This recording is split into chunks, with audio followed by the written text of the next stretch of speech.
Okay. Yeah.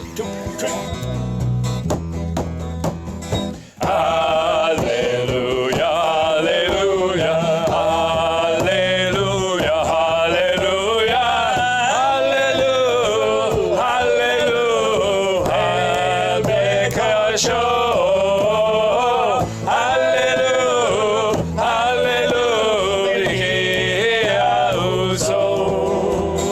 Hallelujah, hallelujah, hallelujah, hallelujah, hallelujah, hallelujah, Korata. Hallelujah, hallelujah, Kerogulo. Hallelujah, hallelujah, hallelujah, hallelujah, hallelujah, Betega Shofar. Hallelujah, hallelujah, Bemelgo. Hallelujah, hallelujah, hallelujah, hallelujah, hallelujah, hallelujah, Betomu Mako. Hallelujah, hallelujah, Benimeluka. Hallelujah, hallelujah, hallelujah, hallelujah, hallelujah, hallelujah, B'tzitzelei Rama.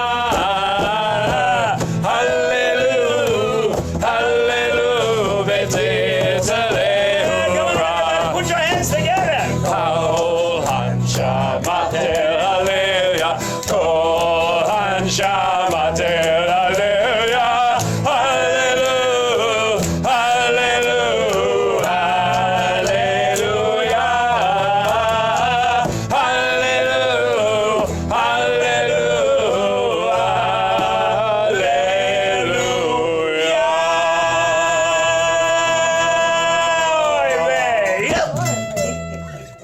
Yeah. Wow, wow, wow. That was awesome. Sound like a bunch of drunk sailors or something. We were But hey, you know. amazing because it seemed like the audio was going down, down, down as we were getting louder, louder, louder. That had to be in late 2018, right? Yeah, I was looking pretty skinned. And Before, yeah, it's Alma fattened me up. well, Well, so Annie, how was that? That was awesome. That was awesome. You know, the reason why I did that is that, I knew that eventually, we want to come down here to Florida. And I said, I'm never going to see you guys again. Who knew about Zoom in those days? Right, right. And that's how I've got it. And in fact, I've got some of the Saturday morning services, the complete service, so that I can Nice. remember them. That's incredible. Nice. That's wonderful. That is awesome. Thank you for sharing that. That's fantastic. That's fantastic. So let's do this. Myrna, how are you feeling? You ready to go? Myrna, you want to read?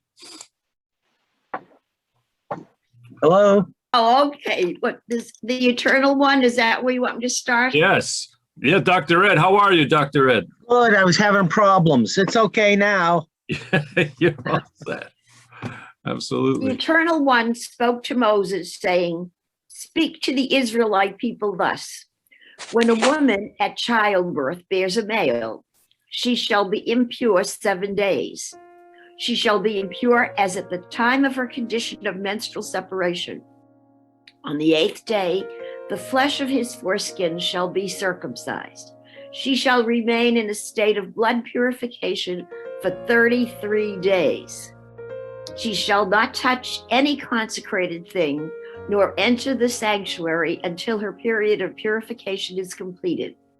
If she bears a female, she shall be impure 2 weeks as during her menstruation, and she shall remain in a state of blood purification for 66 days. Okay, so if you guys hold on. All right, I have read this thing before.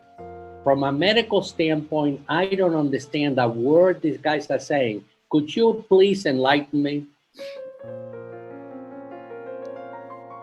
Are you looking for somebody in particular to tell No, you? no, anybody at all, because that paragraph, I don't understand it at all. And It's just where would like in they a get those isn't it? figures? Dr. Mike, Yes, you are aware, Dr. Mike, yes, you are aware of the separation during menstruation and 5 days after. You are Yes. aware, you are Yes. aware of that. Okay. yes. But So this is, this is Okay, but just in here, we're talking about childbirth, not right, but menstruation. it makes reference. The fundamental part of it is the separation during menstruation and 5 days after for purification. Okay, so then based on that, and we're talking when a boy is born, what the separation is plus the additional days. Then when a girl is born, the separation, what it is, plus the additional days that go with a girl. And all that, it's referring to the original initial separation during menstruation. It all has to do with the blood, with a woman's blood.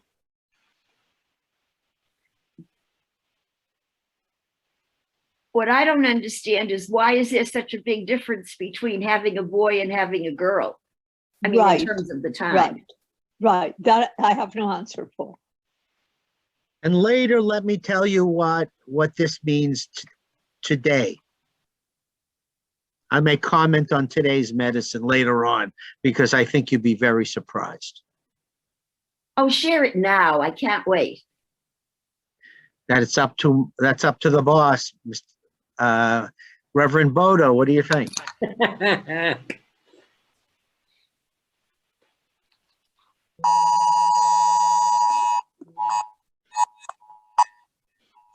I said Reverend Bodo and everything goes crazy. Yeah.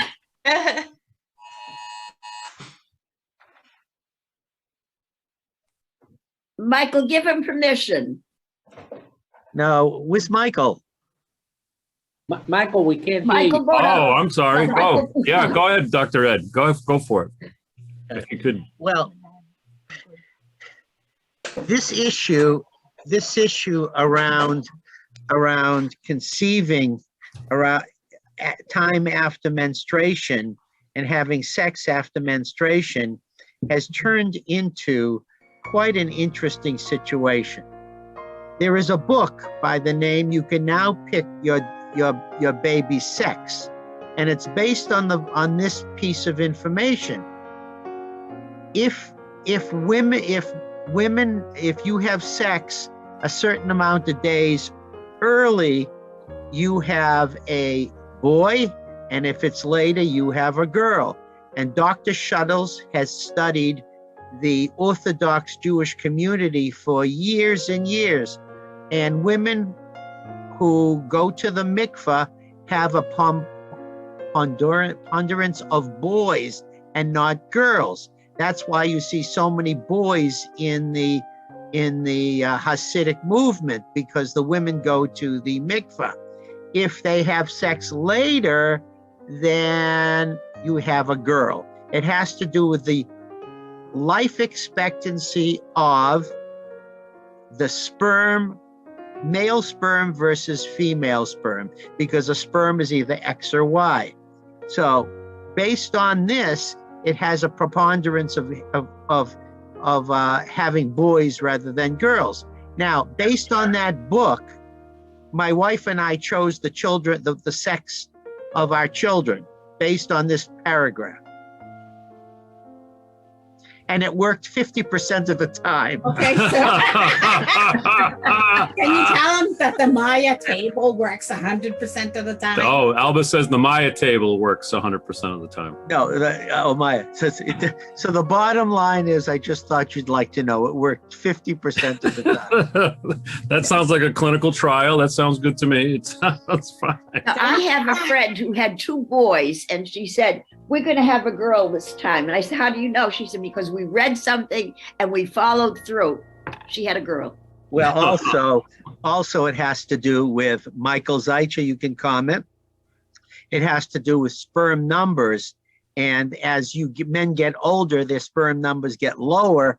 And that means the preponderance of female sperm to male sperm goes right up. So you never, very, very rarely see an older man and a young wife ever have a boy. It's almost always a girl. Interesting. Based on this paragraph in the Torah. Wow. Time to do the Maya table. The Maya table is what Alba says, but that's a lot of food for thought. Thank you, Dr. Ed, for that commentary. And I made sure my wife was upstairs before I even went into that time. Oh boy. Because I get hell for that lecture. All right, Myrna, you want to pick it up again? I looked at the commentary. It doesn't give us any clues as to why the woman is impure twice as long for a female. It doesn't. In other words, you can't prove it by any of us. Yeah. Okay. On the completion of her period of purification for either son or daughter, she shall bring to the priest at the entrance of the tent of meeting a lamb in its first year for a burnt offering, and a pigeon or a turtle dove for a purgation offering. He shall offer it before the Eternal and make expiation on her behalf. She shall then be pure from her flow of blood. Such are the rituals concerning her who bears a child, male or female. If, however, her means do not suffice for a sheep, she shall take 2 turtle doves or 2 pigeons, one for a burnt offering and the other for a purgation offering. The priest shall make expiation on her behalf, and she shall be pure. And I don't buy it. So there. The Eternal One spoke to Moses and Aaron, saying, when a person has on the skin of the body a swelling, a rash, or a discoloration, and it develops into a scaly affection on the skin of the body, it shall be reported to Aaron the priest, or to one of his sons, priests. The priest shall examine the affectation on the skin of the body, If hair in the affected patches turn white and the affection appears to be deeper than the skin of the body, it is leprous. That's awful. A leprous affection, when the priest sees it, he shall pronounce the person impure. But if it is a white discoloration on the skin of the body, which does not appear to be deeper than the skin and the hair in it has not turned white, the priest shall isolate the affected person for 7 days. On the 7th day, the priest shall conduct an examination, and if the affection has remained unchanged in color, and the disease has not spread on the skin, the priest shall isolate that person for another 7 days. On the 7th day, the priest shall again conduct an examination. If the affection has faded and has not spread on the skin, the priest shall pronounce the person pure. It is a rash. After washing those clothes, the person, wait a minute, did we lose something? After washing those clothes, that person shall be pure.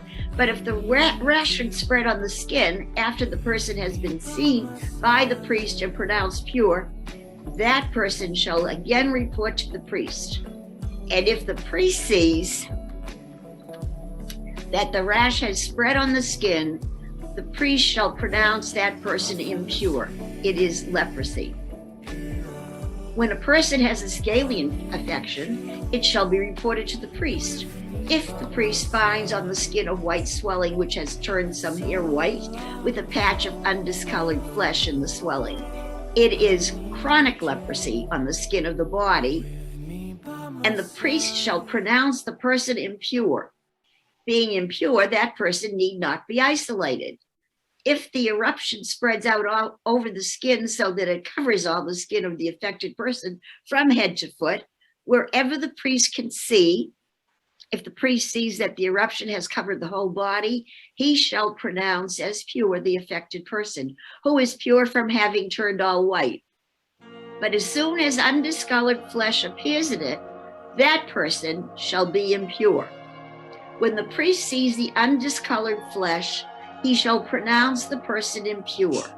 The undiscolored flesh is impure, the person impure.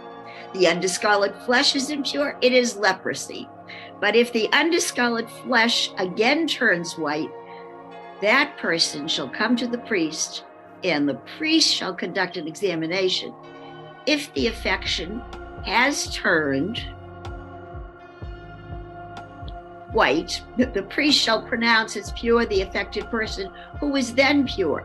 When an inflammation appears on the skin of one's body and it heals, and a white swelling or a white discoloration streaked with red develops where the inflammation was, that person shall report to the priest. If the priest finds that it appears lower than the rest of the skin and that the hair in it has turned white, the priest shall pronounce the person impure. It is a leprous affection that has broken out in the inflammation. This is like double talk. Yeah. Early medicine, right? Yeah, but that must have been a really pervading kind of illness if they make such a big deal of this. Michael Zeitcher, what do you think? Did they have a lot of it? Okay, I'm going to say something, and then I'm going to ask Dr. Weiner to chime in. Okay, one of the biggest problems in the Middle East at that time was, in fact, leprosy. And one of the problems with leprosy is that it is highly contagious. So I can understand, their concern for making sure that a leper actually goes through a leper colony.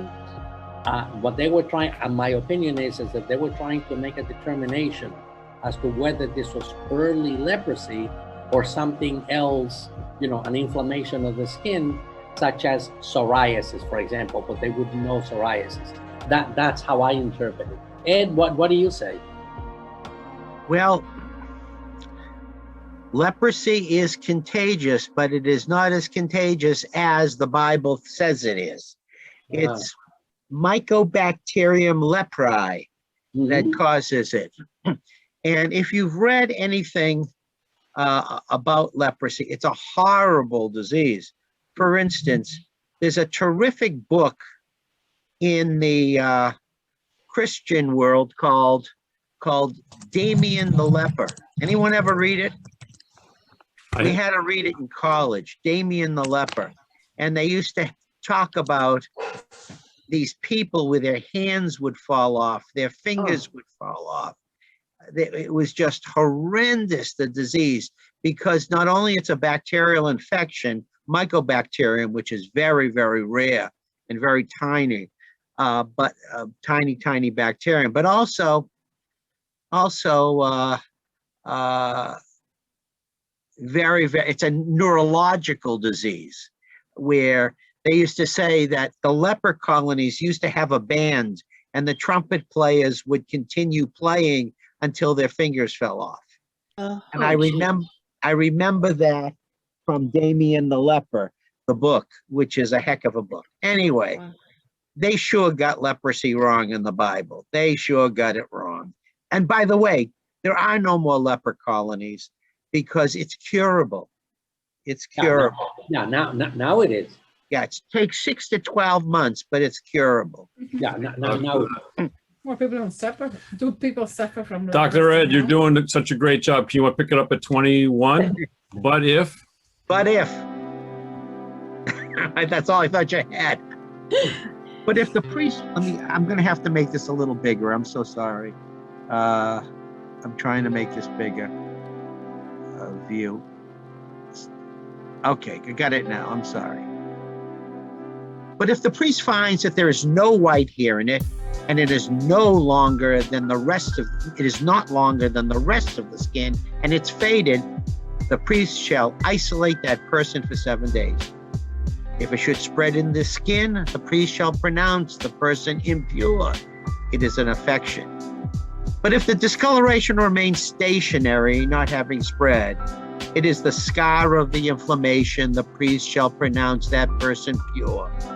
When the skin of one's body sustains a burn by fire, and the patch from the burn is a discoloration, either white streaked with red or white, the priest shall examine it. If some hair has been turned white in the discoloration, which it appears to go deeper than the skin, it is leprosy that has broken out in the burn. The priest shall pronounce the person impure. It is a leprous affection. But if the priest finds that there is no white hair in the discoloration, and that it is not lower than the rest of the skin, and it is faded, the priest shall isolate that person for 7 days. On the 7th day, the priest shall conduct an examination. If it has spread in the skin, the priest shall pronounce the person impure. It is a leprous affection. But if the discoloration has remained stationary, not having spread on the skin, and it is faded, it is a swelling from the burn. The priest shall pronounce the person pure, but it is the scar of the burn. If a man or woman has an affection on the head or in the beard, the priest shall examine the affection. If it appears to go deeper than the skin and there is thin yellow hair in it, the priest shall pronounce the person impure. It is a scaly eruption in the hair or beard. But if the priest finds that the skull affection does not appear to go deeper than the skin, yet there is no black hair in it, the priest shall isolate the person with the skull for affection for 7 days. On the 7th day, the priest shall examine the affection. If the skull has not spread and no yellow hair has appeared in it, and the skull does not appear to go deeper than the skin, the person with the skull shall shave. But without shaving the skull, the priest shall isolate that person for another 7 days. On the 7th day, the priest shall examine the skull. If the skull has not spread on the skin and does not appear to go deeper than the skin, the priest shall pronounce the person pure. After washing those clothes, that person shall be pure. The priest shall conduct an examination. If the skull has spread on the skin, the priest need not look for yellow hair. The person is impure. But if the skull has remained unchanged in color and black hair has grown in it, the skull is healed. The person is pure. The priest shall pronounce that person pure. If a man or a woman has the skin of the body streaked with white discolorations, and the priest sees that the discolorations of the skin of the body are of a dull white, it is a teta broken out on the skin, that person is pure. Excuse me, what's a tedder? Can I just say something? I'm sorry I came in late, but I want to mention something. Ed, you mentioned that, the Bible got it wrong. I don't think the Bible got it wrong. For those days, that's how they worked it through. I don't think it was that they got it wrong. It's just that they didn't know the medical progression that we have today, the progress we have today. That's Ruth, how I look at it. They got it wrong. Michael. But no, it doesn't mean they got it wrong. It's just that they didn't know any better. Yeah, that's right. For that day and age, I agree. For that day and age, they didn't know any better. It's like they used to drill holes in people's head, and that's what they thought would help, people that had, headaches and stuff. But we know now that doesn't work. Or let the blood out, or they let it bleed. I mean, so you can't say it was wrong. It's for what they knew at that day. That's what I'm saying. Yeah, that's a good point. I like Ruthie's point. That's a nice one. Yeah. All right. I asked what a tedder was, and the answer's right down here on the bottom. There it is, yeah. It cannot be determined precisely. It occurs nowhere else in the Bible. A bohak, I guess, is the Hebrew word. Don't you think that it's interesting that the COVID kind of mimics this? with the 7 days. You're exposed. Now you're for 7 days. They check you to see if you've developed the symptoms. If you haven't developed the symptoms, you're clear. If you have, then you got to be isolated for another 7 days. It's kind of like the same thing. I mean, it's obviously not the same disease and it's not the same situation, but it just kind of like it seems like kind of the same. Like if you got exposed to it, then you're checking to see if it's spreading, to see if you have the cough, if you have the things, if you've been exposed, and then you're going to go into isolation. You go back to the priest, who is the doctor. Let me tell you why it's wrong. Yeah, it's okay. Because if you were found to have leprosy by the high priest, it was a death sentence. You couldn't live with the rest of the people. You couldn't benefit from anything. You were absolutely ostracized for the rest of your life. You were done. That's it. You could never come back. You had leprosy, whether you had it or not. So what's going on here is the priest is saying to you, you're gone forever. And that's the issue here. That's the issue. You could have we've got dermatologists to look at this stuff, and I bet you there are so many dermatologists in this world who've never seen leprosy. Never in their whole life have they seen leprosy. And because it's not that contagious. But the bottom line here is if you were found to be impure because you had a staph or a strep infection, you were dead. You're out. Well, I believe if we keep reading, there is a way to somehow heal this or somehow make amends for this. But let's continue on. Let us soldier on, because we got a double portion. I'm going to go up from 40. If a man loses the hair of his head and becomes bald, he is pure. All right, for bald guys everywhere. Purity! And if he loses the hair on the front part of his head, yes, and becomes bald at the forehead, he is pure again. But if a white affection streaked with red appears on the bald part in the front or at the back of the head, it is a scaly eruption that is spreading over the bald part in the front or at the back of the head.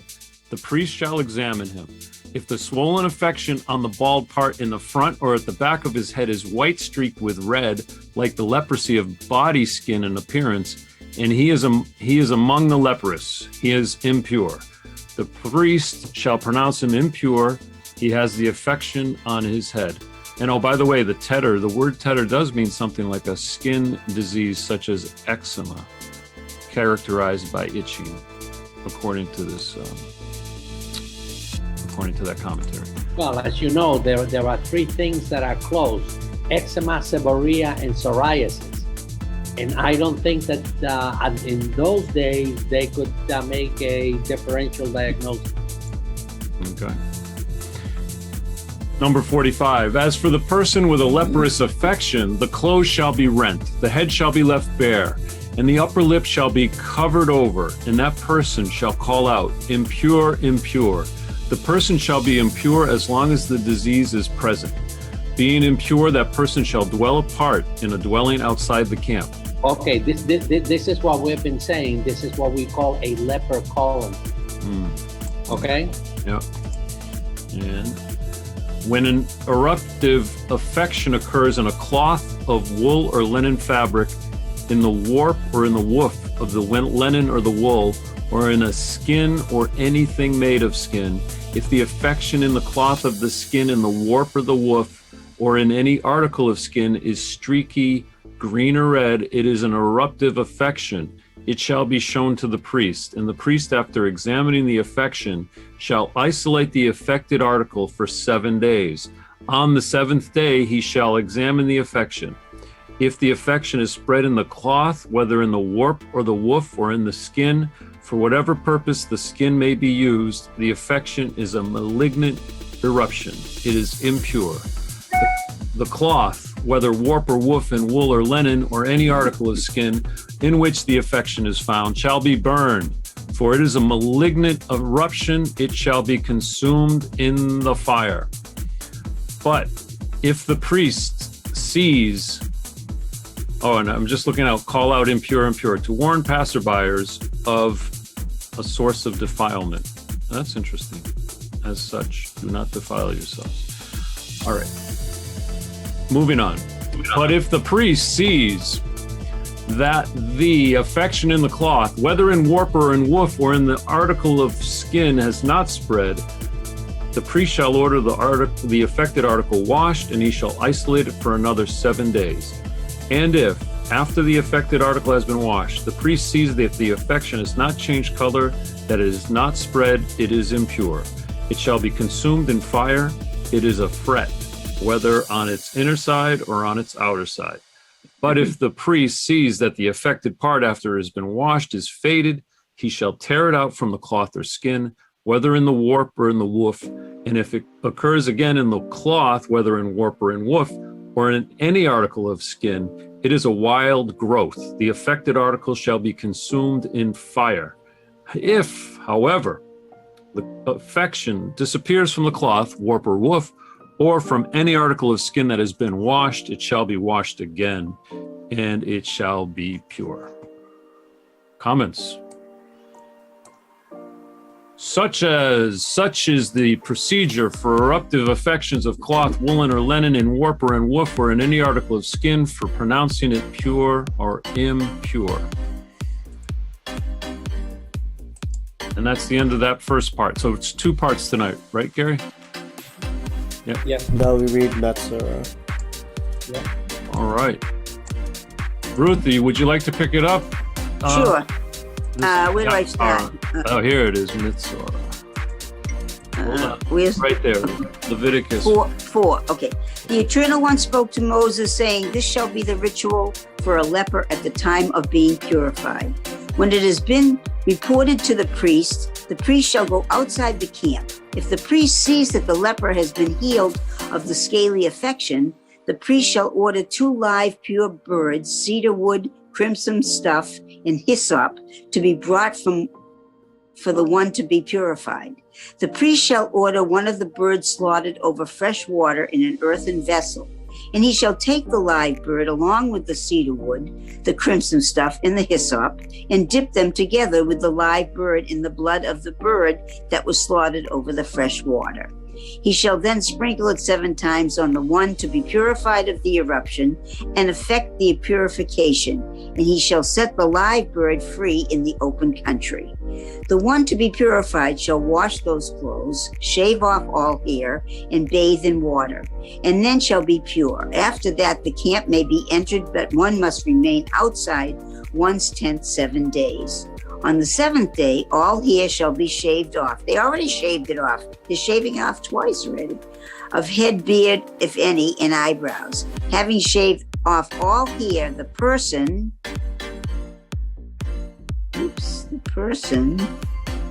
shall wash those clothes and bathe the body in water, and then shall be pure.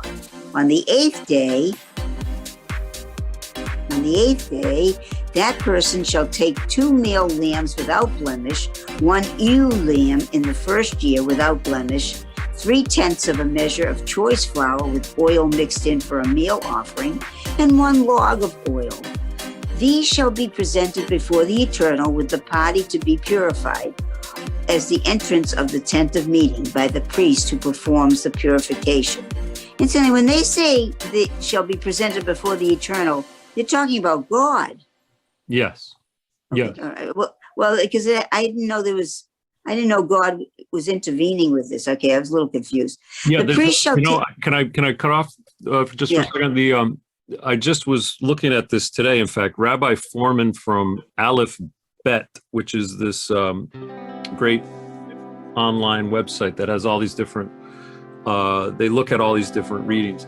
And what he was explaining is that this is kind of like a mini Passover ritual. If you look at the hyssop and the crimson, the wood, there's many different aspects of Passover in this ritual, and it's kind of involved. But I just wanted to just put that out there, just kind of float that idea out there that the Passover ties a lot of things together that we might not think of a lot about.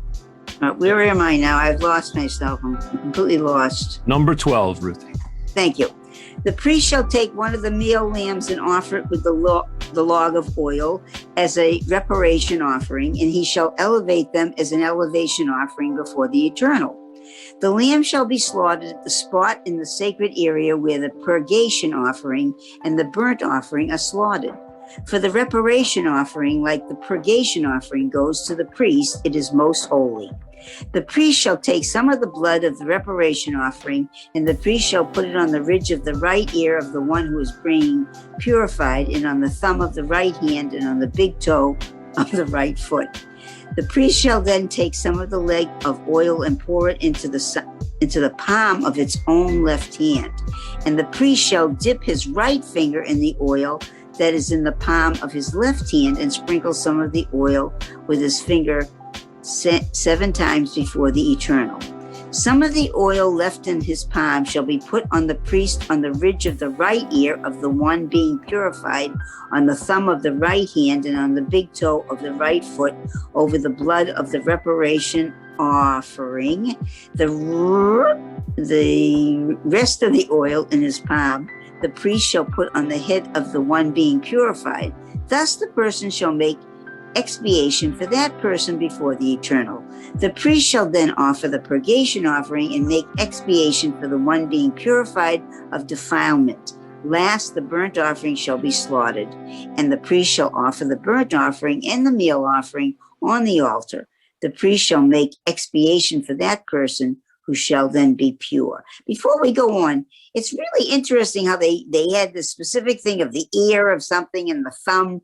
I just curious how they came up with all these things. It just seems so funny to me that why the right hand and the big toe and the, is there any explanation for all that? I don't see a real explanation. Go ahead, Dr. Ed. Well, they did it, almost everything they did it by trial and error. They saw something happen and they saw it a couple times and it became law. I mean, that's all through what's happened with many of the laws of the Bible. I mean, the best example that I have lectured on, and I'm just looking through a lecture I just had where I've given a couple of times around the world on some of these things that have been shown in the Bible that are absolutely amazing. I mean, why on the 8th day do little boys get circumcised and not on the 7th day and not on the 9th day? Those types of things that they figured out that are absolutely based on modern medicine. They just saw a trial and error. It's sort of like they saw it a bunch of times, so it had to be right. I see. Okay. That sounds pretty good. I can get that. Trial and errors, how you do everything, especially in science. Can I make a quick story, Michael? Oh, absolutely. They probably circumcised little boys on the 1st, 2nd, 3rd, 4th, 5th, and 6th, and 7th day, and the kids bled. They probably did it on the 9th, 10th, and 11th day, and the kids bled. But they saw when they circumcised a little boy on the 8th day, there was no blood whatsoever. So that's when they circumcised little boys. Now, what we know about that now is very interesting. When a baby is born, they're born, please jump in here, Michael, sterile. They have no bacteria whatsoever. Now, to have blood clotting factors, you need vitamin K. And vitamin K comes from the bacteria in the gut, or it comes from the mother. On the 8th day, the mother doesn't give any more vitamin K to the kid, even very little through breastfeeding, and the kid is born sterile, but the kid is developing the bacteria in their gut. So on the 8th day, we have an overshoot where there's so much vitamin K there, it makes so much factor number 2, which is prothrombin. So on the only day in the history of a little boy, it is hypercoagulatable, which means they clot very quickly and very strongly. The highest amount happens to be on the 8th day. So what they saw was an observation that has been confirmed by modern medicine. Interesting. Yes, that is interesting. I like that. I like Am I that right, Michael? explanation. That part is absolutely correct. Remember, guys, we're listening to a hematologist. Well, you're also listening for a guy who not only loves but lives for chazarai, which is craziness. So when it comes to this type of stuff, you know, if you come to my house, it's loaded with chazarai, which means pig crap, which is really, which is translated as craziness. And I live for this craziness, and I'm just looking to a book of all this craziness of the Torah, which has been confirmed by modern medicine. This craziness makes a lot of sense to me, Dr. Ed. But the actual meaning of chazarai is not so much craziness, but it's lots of junk. It's junk. Correct, junk. Yeah, Chaza it's junk. in Yiddish it's is not pig. craziness, so it's junk. It's pig. Michael. I have a question. Yes. Getting back to the lepers, even if somebody was misdiagnosed and really didn't have leprosy, if they were isolated with the lepers, wouldn't they then be in a position to get leprosy? No, well, that actually is one of the points that I think that Ed was bringing from before. If you were diagnosed as being a leper and you would be put into a leper colony, Right. there was a very high probability that within a week or two, you would definitely be a leper. Because you're together with everybody there, you know, it's like, you know. You know, I have a question. I'd like to know what brought on leprosy. I'd like to understand what were the symptoms that brought it on. Okay, it's Ed said it from before. It is a type of bacteria that actually eats up your skin. And how it is contagious is because little pieces of the skin come off. It's called scaling. And if you touch the scales, you can pick up the disease. So how do people get it today is what I'm saying, even though it's curable. How do people get it today? Okay, to the best of anybody's knowledge, leprosy actually came from Afghanistan. And when people would bring, food and spices and clothing and things like that, through commerce, it would go from Afghanistan, India, and into the Middle East, and that's how it was brought into the Middle East. Wow. It was endemic. It was endemic to Pakistan. I see. Oh, well, that's good to know. It was a geographical thing. Okay, Yep. That's good. That's good to know. That's good. And to guys, know. when you talked about that excess amount of vitamin K, the K vitamin, Yeah, okay. What happens to the women, the baby girls? They just whatever strew them at some point. No. What happens with baby girls? Same thing. Except for they're not being, at least in the Jewish religion, they're not being circumcised. In other religions, they are. But They are. There is. They cut out the clitoris, which is a serious. But the issue with they have the same. What happens in any biological system is when something goes up in concentration, it goes above 100% and then it comes down to 100% and it bounces around 100% and then it stays at 100%. So it's going up. It's called an overshoot. It overshoots at 100% and then it comes down. And that only time you're going to have the greater than 100% is on the 8th day. Oh, interesting. That is very interesting. And the leper colonies, was it Father Damien? Was he one of the people that took care of the lepers? Yeah, it was Father Damien took care of the lepers. But Right. there were leper colonies in this country too. I'm trying to think. Yeah, we had leper colonies all up until probably the year 1900 or so. There were leper colonies. So was it possible to work with these people and not get it? Yeah, and nobody knows why. I mean, Maybe they wore gloves. I don't know. I mean, Damien got leprosy. I don't know. I just said that silly. Remember, germ theory is only 300 years old. Mhm. I know, because the interesting thing is, do you notice that they keep on calling it an affection instead of infection? Because the word infection was not involved in those days. Yeah. Well, Because they in other called it words- affection, which I think is interesting. Yeah. well, I'm going to apologize to Michael Bodo. We didn't want to take this to Chazarai. It just went there like COVID. There you go. I'm That's sorry, fine. I didn't want to get into this. That's okay. Dr. Michael, did you have a point before we move on?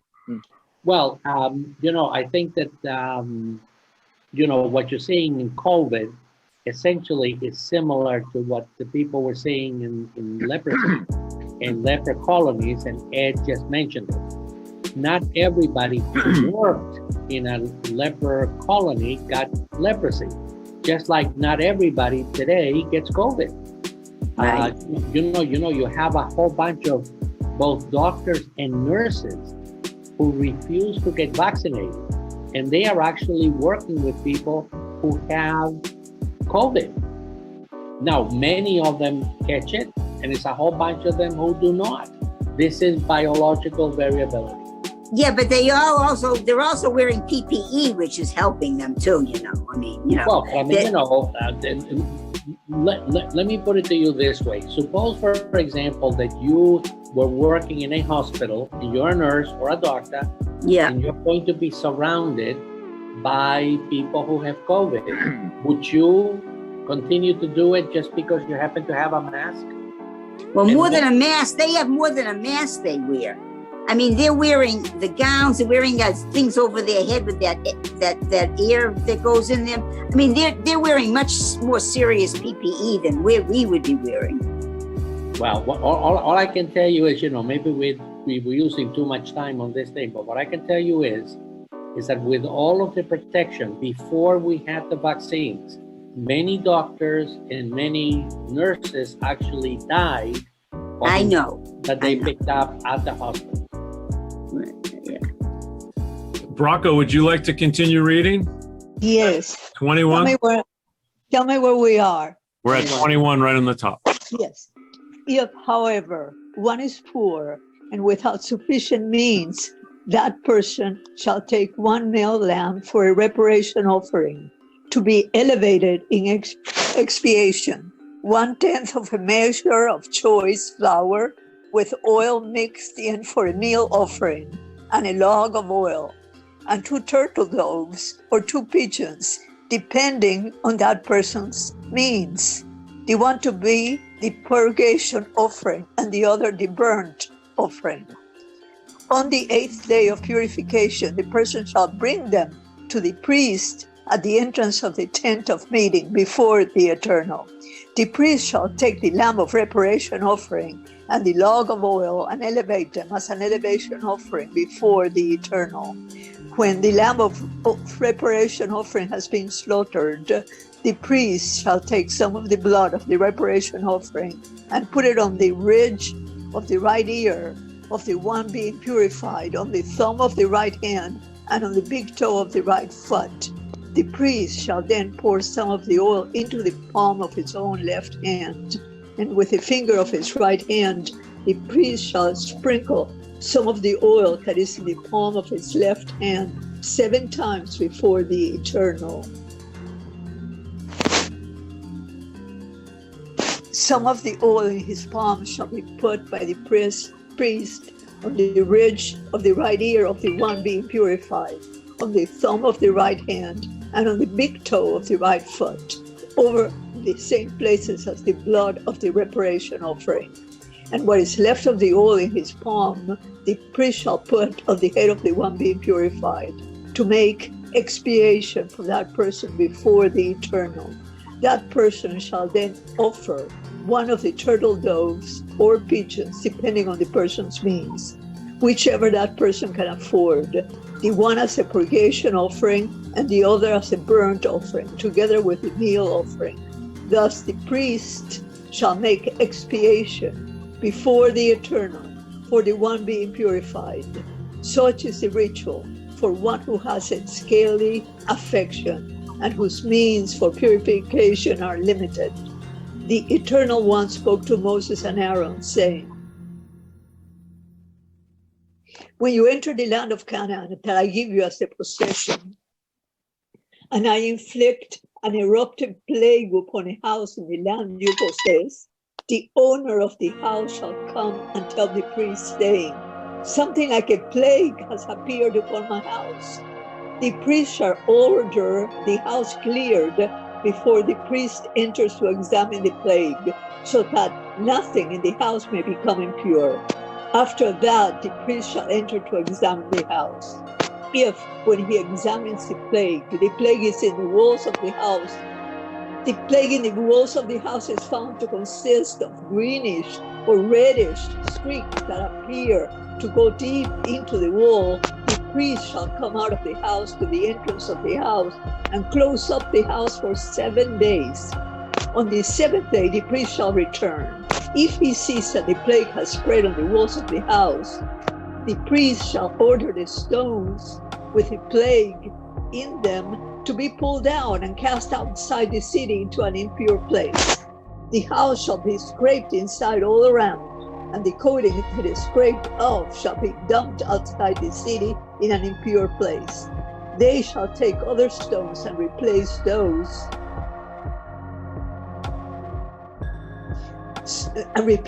stones with them, and take other coating and plaster the house. If the plague again breaks out in the house, after the stones have been pulled out and after the house has been scraped and replastered, the priest shall come to examine. If the plague has spread in the house, it is a malignant eruption in the house. It is impure. The house shall be torn down, its stones and timber and all the coating on the house, and taken to an impure place outside the city. Whoever enters the house while it is closed up shall be impure until evening. Whoever sleeps in the house must wash those clothes, and whoever eats in the house must wash those clothes. If, however, the priest comes and sees that the plague has not spread in the house after the house was replastered, the priest shall pronounce the house pure, for the plague has healed. To purge the house, he shall take 2 birds, cedar wood, crimson stuff, and hyssop. He shall slaughter the 1 bird over fresh water in an earthen vessel. He shall take the cedar wood, the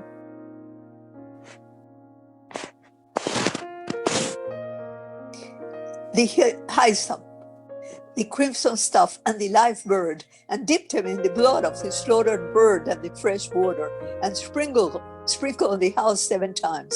Having purged the house with the blood of the bird, the fresh water, the live bird, the cedar wood, the hyssop, and the crimson stuff, he shall set the live bird free outside the city in the open country.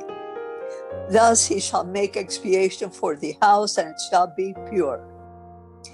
Such is the ritual for every eruptive affection, for scalds, for an eruption on a cloth or a house, for swellings, for rashes, or for discolorations, to determine when they are impure and when they are pure. Such is the ritual concerning eruption. I have a question. What could this possibly be that's erupting in a house? Well, if you imagine that if you have a bacterial infection that is eating your skin, pieces of your skin are scaling off, but those scales still have bacteria that are alive, so they keep growing. So and you will find it either on the clothes of the person or any place in the walls where the person has actually rubbed against. So in effect, you can have bacteria growing, like it was little, like grass, except that it's not grass, it's bacteria. And the thing that is kind of interesting that they picked 7 days. Remember that Ed was saying that, things in nature go up in cycles? Well, when you have a regular infection, the maximum part of the infection is in 7 days. And this is why, by the way, I believe Annie was mentioning that too. okay. So when, Go, which Eddie. is the reason why whenever we give you antibiotics, we take the 7 days, double it to 14 days. That's why you take 14 days worth of antibiotics. And all Can I the ask a time, question? some antibiotics only last for 3 days. Very, it depends on the infection, but the immense majority Yeah. go for 14 days, and you better take it for 14 days. You know what surprises me? I'm surprised nobody mentioned it. I'm shocked when it said they have the plaster, the house is plastered on the inside. I thought that was something that came many, many, many years later. Mhm. Did you notice that they talked about plastering?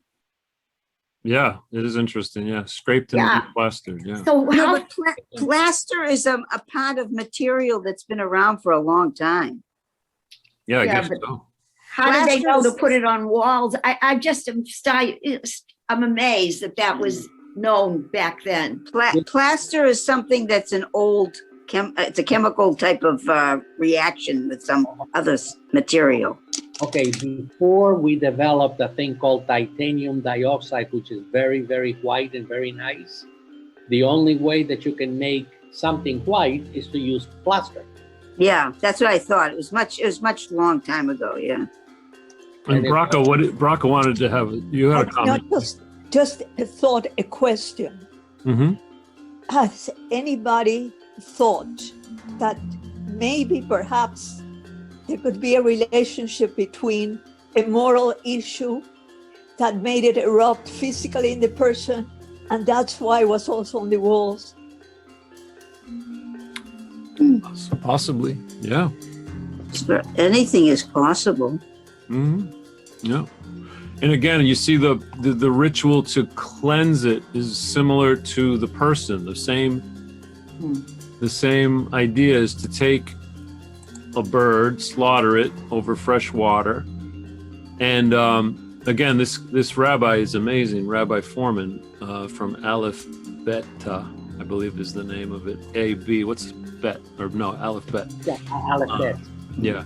So anyway, he's saying that this is very similar to the Passover, where there's this coming out, this releasing of the negative energy, and then you set the bird free. There's one bird that gets killed, the other bird lives. The live bird gets set free. They set the live bird free. Yeah. And believe it or not, he ties it all back to Joseph. And when Joseph went into captivity, then the Hebrew family went into captivity, and then they had to get set free. Interesting. I should send that to you, but I think it costs. I'm kind of on their monthly plan or something. Okay, 15:1. Who wants to start 15:1? Gary. I love it when Gary reads. Oh, you're too kind. All right. Excuse me. The Eternal One spoke to Moses and Aaron, saying, "Speak to the Israelite people and say to them, when any man has a discharge issuing from his member, he is impure. The impurity from his discharge shall mean the following: whether his member runs with the discharge or is stopped up so that there is no discharge, his impurity means this: any bedding on which the one with the discharge lies shall be impure, and every object on which he sits shall be impure. All those who touch his bedding shall wash their clothes, bathe in water, and remain impure until evening. All those who sit in an object on which the one with the discharge has sat shall wash their clothes, bathe in water, and remain impure until evening. All those who touch the body of the one with the discharge shall wash their clothes, bathe in water, and remain impure until evening.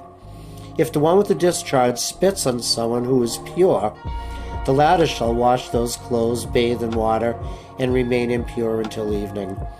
Any means for riding that the one with the discharge has mounted shall be impure until evening.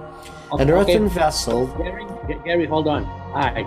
What do we, in this day and age, what do we call that disease? Syphilis. Syphilis. Yep.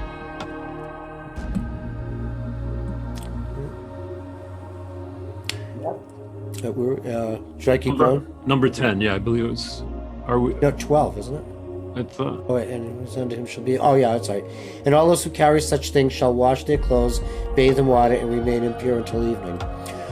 All those whom the one with the discharge touches without having rinsed his hands in water shall wash their clothes, bathe in water, and remain impure until evening. An earthen vessel that the one with the discharge touches shall be broken, and any wooden implement shall be rinsed with water. When the one with the discharge becomes purified of his discharge, he shall count off 7 days for his purification. Wash those clothes and bathe his body in fresh water. Then he shall be pure. On the 8th day he shall take 2 turtle doves or 2 pigeons, and come before the Eternal at the entrance of the tent of meeting, and give them to the priest. The priest shall offer them, the one is a purgation offering, and the other is a burnt offering. Thus the priest shall make expiation on his behalf for his discharge before the Eternal. When a man has an emission of semen, he shall bathe his whole body in water and remain impure until evening. All cloth or leather on which semen falls shall be washed in water and remain impure until evening. Likewise for a woman, when a man has carnal relations with her, both shall bathe in water and remain impure until evening. When a woman has a discharge, her discharge being blood from her body, she shall remain in her menstrual separation 7 days. Whoever touches her shall be impure until evening. Anything that she lies on during her menstrual separation shall be impure, and anything that she sits on shall be impure. All those who touch her bedding shall wash their clothes, bathe in water, and remain impure until evening. And all those who touch an object on which she has sat shall wash their clothes, bathe in water, and remain impure until... Oh, I just wanted to point out here in the commentary below, the rabbis point out that when a man has carnal relations with her, that there's no implication that the act is in any way degrading or sinful. However, it is the man's discharge that causes impurity in both parties. So there you are, ladies. It's the men this time that get it. And thank you, Ruth, for smiling. As long as Go tell that to the Orthodox men. Ha ha ha. as long as it's not during menstruation 7 days nor the 5 days after. Yep. Well, that's a good point too. All right. So where were we? Anything else on that? Gary, remain impure until evening. Be it the bedding or be it the object on which she has sat, on touching it, one shall be impure until evening. And if a man lies with her, her menstrual separation applies to him. He shall be impure 7 days, and any bedding on which he lies shall become impure.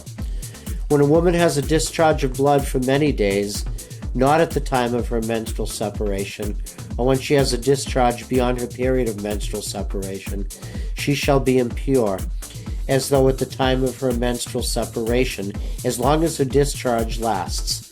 Any bedding on which she lies while her discharge lasts shall be for her like bedding during her menstrual separation, and any object on which she sits shall become impure, as it does during her menstrual separation. All those who touch them shall be impure, and shall wash their clothes, bathe in water, and remain impure until evening. When she becomes purified of her discharge, she shall count off 7 days, and after that she shall be pure. On the 8th day she shall take 2 turtle doves or 2 pigeons, and bring them to the priest at the entrance of the tent of meeting. The priest shall offer, the one is a purgation offering, and the other is a burnt offering. And the priest shall make expiation on her behalf for her impure discharge before the Eternal. You shall put the Israelites on guard against their impurity, lest they die through their impurity by defiling my tabernacle which is among them. Such is the ritual concerning the one who has a discharge, concerning him who has an emission of semen and becomes impure thereby, and concerning her whose condition is that of menstrual separation, and concerning anyone, male or female, who has a discharge, and concerning a man who lies with an impure woman. I think that's it. We went through 2 portions tonight. Oh man, and they were not easy. I'm very grateful these 2 are over, to be honest. These are tough, but I really appreciate it. I love the medical input there from both of our doctors on I have a question. We're always talking about, using water. They had to have had something like soap or something like that, or some kind of things that grew that they found out, could be used to clean things. Does anybody know anything about that? Okay, What they would use? soap was not invented until about 300 years ago. Well, they had to have something. You can't just wash a lot of Yeah. that stuff with just water. Well, it doesn't really quite say it in here, but when they talk about water, they're really talking about fresh water that is running. Ah. Am I correct, Bracha? Say it again, please. Yeah. Okay. When they talk about water, they don't mean just water. They mean water that is flowing, like in a clean river. Like in a mikvah? Right. And I'm like in a mikvah. Yeah. Yeah. Okay. I have a trivia question for everybody. Who cured syphilis? What was the name of the person who cured syphilis? Salk. Nope. No, he was No, polio. He was Oh, okay. polio. It was polio. He was polio. Okay. Pasteur. Oh yeah, because he did. Oh yeah, I can understand that because he was the one who discovered the bacteria and everything. Pasteurization, right? Is that what we? Yeah, pasteurization, right? That's why we pasteurize milk. Right. Right. Isn't that mostly with heat, with high temperatures? Well, in the case of milk, you don't use high heat because you would actually destroy the emulsion. But yes, on the normal conditions, for example, for food, you heat up the food to a very high temperature, and then when you put it in a place and then close it, the food will remain edible for years. Really? Well, imagine, for example, when you go into a market and you buy cans of food. That's true. Until you open it, it will last for years, actually. Now, once you open it, now it's open to bacteria that are in the atmosphere, then you start the countdown. Mm-hmm. Right. Yeah, they had That's why canned food in everything the. has expiration dates. Yeah, and I believe they had canned food in the Civil War back, like in the. I think there was photos of people eating from cans. Well, the expiration date is more of a marketing thing. Is that they don't want you buying a can of food and then keeping it with you for 10 years. They want you to go out and buy a new one. Yeah. The expiration date only, except on dairy products and a few other things, the expiration date only, you can even sell, there's a lot of stores that sell food that is expired. As long But they're not as, supposed to, Ed. They're not No. supposed to. absolutely allowed, absolutely allowed.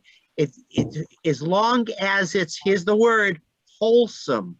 If the word is wholesome, you can sell it and you divulge that it's expired. It says, Okay. Okay, So can I and just say something? You know the turkey that's in those little, I said fresh produce and dairy. right. Oh, okay. Because the turkey that's in those little packages, I let me tell you what happened. I went to the store one day and the expiration date was a week after, and I brought it to the manager and he said, "Oh, thank you. We're not allowed to have this on the shelf anymore." So he did tell me it was illegal for him to have it on the shelf. The only thing that you can't sell in cans that have expired are baby food. But no, this wasn't in a can. This is in packages, like with the Oh. cellophane. All That's right, different. not too far away from where we are, there's a place called a dollar store. Yes, we know dollar stores. Okay, now in that particular dollar store that I'm talking about in here, because I was there about 3 weeks ago, they have shelf after shelf after shelf of cans of soup that are Yeah. at least 6 months beyond their expiration date, and people buy it. Well, that's right. Cans are different. I'm talking about packages when I'm talking about. Okay. I'm talking about like the cellophane. You know how you get a packaged turkey, turkey slices? That's different. Yeah, because in a when you can something or when you put it into bottles, they are sterile to begin with, and then you seal it. Yeah. Those are the things that last for a long. Yeah, but I'm talking about like, meats or even Yeah. vegetables that are in packages. You know what I'm saying? Yeah, So let that's me tell you a story, a fun story. Is that okay, Michael? As It's a long as fun- it's fun. If it's not fun, Dr. Ed, I'm going to banish you. I'm going to All give right, you this 7 is- days in the this tent. is- In the tent. Keep me, with all the other lepers. So I'm coming home from the beach. One night, and you all know I'm a public health official. I'm coming home and I walk into a convenience store. And I walk in the convenience store around the corner. And I go to buy some milk. Elaine says, go get a half gallon of milk. We need milk in the house. So I go in and I just look at the date, and all the milk is out of date. All the milk. So I go to the one guy at the desk and says, I came to buy some milk. It's 10 minutes of 11 at night. It's 10 minutes of 10:50, 10 minutes 11.